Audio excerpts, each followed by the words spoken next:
Eu sou maior do que era antes. Estou melhor do que era ontem. Eu sou filho do mistério e do silêncio. Somente o tempo vai me revelar quem sou.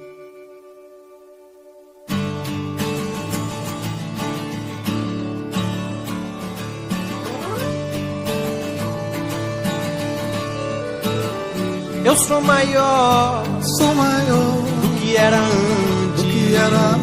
Estou melhor do que era ontem. Eu sou filho do mistério e do silêncio. Somente o tempo vai me revelar quem sou. Olá, galerinha! Como vocês estão, crianças? Meus amores, a nossa aula de hoje é de história e nós vamos falar sobre o café, a expansão do café. Fique atento a cada explicação e não saia do seu local de estudo. Ah, não esqueça de pegar sua garrafinha com água. Vamos lá para a nossa aula? As primeiras mudas de café foram trazidas por Francisco de Melo Palheta, um militar brasileiro. Devido ao grande desenvolvimento do produto, o café predominou por muito tempo na economia brasileira. Durante o governo de Dom Pedro II, os conflitos internos foram resolvidos, mas ao longo dos seus 50 anos de reinado, o imperador enfrentou outros problemas. A escravidão foi uma delas. Os homens ricos da região norte, nordeste e centro-sul queriam que a escravidão continuasse, porque suas fortunas se baseavam na mão de obra escrava. Nesse período, começava a surgir uma nova riqueza. Não era mais a cana-de-açúcar, e sim o café. O café, crianças, é uma bebida feita dos grãos torrados do fruto do cafeeiro. Tradicionalmente é servido quente, podendo também ser consumido gelado. O café era a segunda mercadoria mais negociada do mundo em alguns períodos da década de 1880, perdendo apenas para o petróleo. O cafezeiro, denominação originária de cafeeiro, é uma planta natural da Etiópia. Seu fruto era bastante aproveitado pelos africanos. Da África, o seu uso passou para as persas e depois para as árabes. O café ganhou o gosto de milhares de pessoas do Oriente à Europa. A partir de 1871, as fazendas de café produziam 5 milhões de sacas por ano. A riqueza gerada pelo café modificou a sociedade brasileira. Os donos das fazendas agora eram os barões do café e faziam parte da sociedade daquela época. Então, crianças, vamos aprender como era uma sociedade cafeeira. O sitiante, também proprietário de pequenas extensões de terra, vivia na dependência do fazendeiro, a quem devia favores, se ligava por laços de compadrio e parentesco. Os agregados, na sua maioria, aparentados do senhor das terras, viviam de favor em sua propriedade. Em geral, eles trocavam serviços. O padre, quando não tinha quarto próprio na fazenda, vinha da vila próxima para a missa na capela. A presença do médico era rara. Os tratamentos eram feitos à base de remédios caseiros. É importante lembrar que a base escravista que garantia o sucesso da lavoura no Vale do Paraíba abalou-se a partir de 1850, ano que foi proibido o tráfico de escravos. Para os cafeicultores, a solução imediata foi comprar escravos do Nordeste ou mesmo contrabandeá-los através de portos isolados no litoral. Adiava-se a resolução do problema, enquanto a tensão entre os senhores e escravos se agravava cada dia. Como era feita as limpezas nas áreas de plantação de café? Eram feitas a limpeza nas áreas destinadas à plantação de café. Queimava-se a mata para arar e preparar a terra.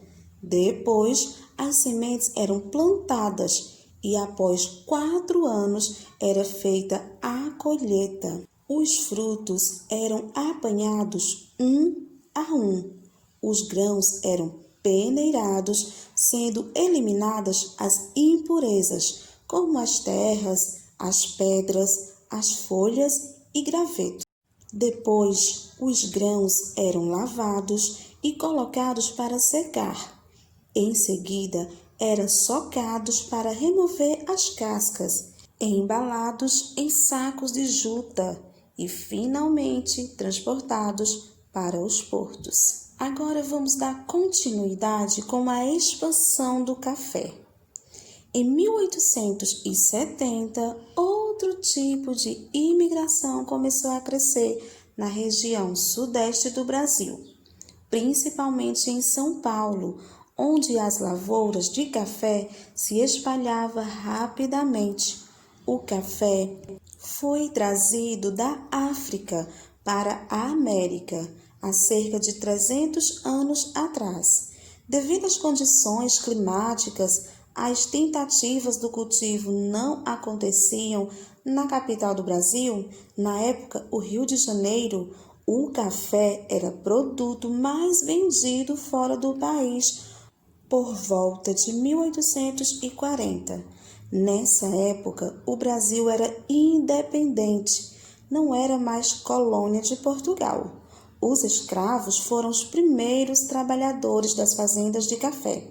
Os fazendeiros começaram a substituir os escravos por imigrantes europeus que moravam em cortiços, um tipo de moradia coletiva.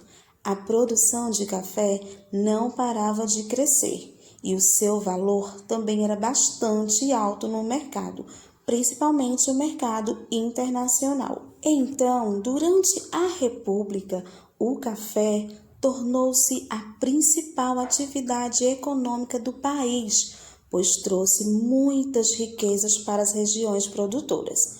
O café era retirado das fazendas em carro de boi ou no lombo de mulas e levado até os portos. Foram construídas estradas de ferro no Brasil que ligavam as áreas dos cafezais aos portos.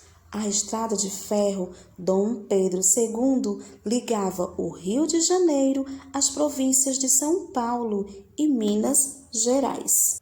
Em São Paulo, Santos, Jundiaí era a principal estrada de ferro que ligava Santos às áreas de produção do café, que era localizada no interior paulista. Agora vamos descobrir as mudanças trazidas pelo café. Por volta de 1870, existiam poucas indústrias no Brasil.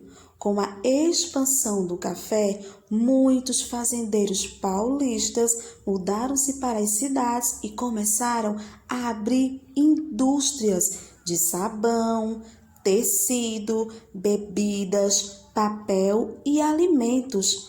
Era nos estados do Rio de Janeiro, de São Paulo e do Rio Grande do Sul que se localizava a maior parte das indústrias. Em São Paulo, várias transformações aconteceram.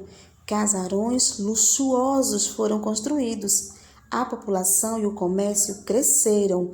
As ruas ganharam iluminação e a eletricidade ajudou os bondes e as máquinas das indústrias funcionarem com mais qualidade. O café deu tão certo que favoreceu a construção de obras importantes na cidade de São Paulo, a Estação da Luz, o Teatro Municipal, o Museu do Ipiranga, o Mercado Municipal, a Agência Central do Banco do Brasil, a Escola Caetano de Campos, tudo isso com o progresso do café. A história do café também foi retratada nas obras do pintor francês, que retratava as pessoas, os escravos, os fazendeiros, com seus imensos sacos de café. Por isso que hoje em dia o café é ainda famoso. E aí, criança, você gosta de tomar aquele cafezinho quentinho com leite? Se você não gosta, eu até entendo, mas que o cheirinho todo dia pela manhã é bom de sentir, isso não é verdade, meus amores? Tchau, crianças, caprichem nas atividades e até a nossa próxima aula. Qualquer dúvida já sabe o que fazer, não é? Pode procurar a Pro. Tchau, tchau.